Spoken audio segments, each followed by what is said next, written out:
एक बहुत बड़ा विशाल पेड़ था। उस पर बीसियों हंस रहते थे। उनमें एक बहुत सियाना हंस था जो बहुत ही बुद्धिमान और दूरदर्शी था।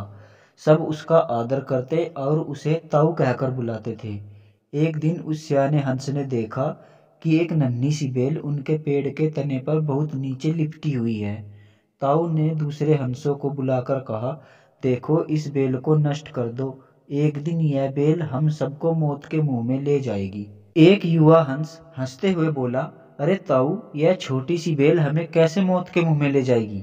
सियाने हंस ने उसे समझाया, आज यह तुम्हें छोटी सी लग रही है, लेकिन धीरे धीरे यह पेड़ के सारे तने को लपेटा मारकर ऊपर तक आ जाएगी।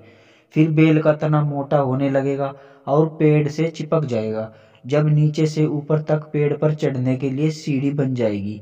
कोई भी शिकारी सीढ़ी के सहारे हम तक पहुंच जाएगा और हम मारे जाएंगे। दूसरे हंस को यकीन न आया। एक छोटी सी बेल कैसे सीढ़ी बनाएगी। तीसरा हंस बोला, रे ताऊ, तू तो एक छोटी सी बेल को खींचकर ज्यादा ही लंबा कर रहा है।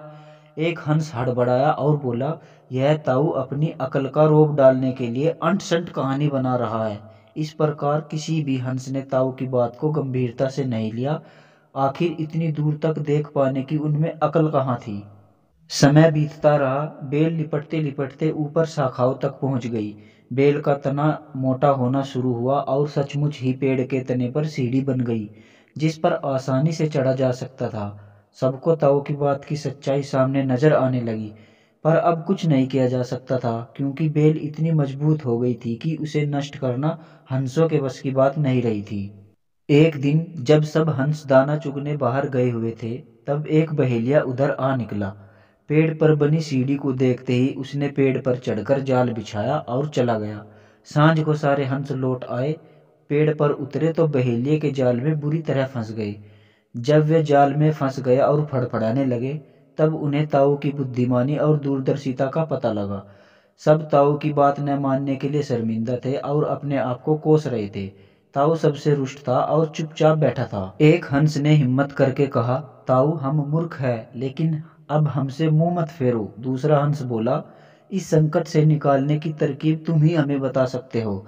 आगे हम तेरी कोई भी बात नहीं टालेंगे। सभी हंसों ने हामी भरी। तब ताऊ ने उन्हें कहा, मेरी बात ध्यान से सुनो। सुबह जब बहेलिया आएगा, तब मुर्दा होने का नाटक करना। बहेलिया तुम्हें मुर्दा समझकर जाल से निकालकर जमीन पर रखता जाएगा। वहां भी मरे समान पड़े रहना। जैसे ही वह अंतिम हंस को नीचे रखेगा, मैं सीटी बजाऊंगा। मेरी सीटी सुनते ही सब उड़ जाना। सुबह बहेलिया आया। हंसों ने वैसा ही किया जैसा ताऊ ने उन्हें समझाया था।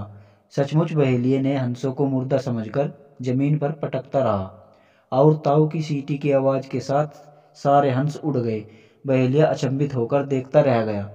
सीख, इस कहानी से हमें सीख मिलती है, बुद्धिमानों की सलाह हमेशा गंभीरता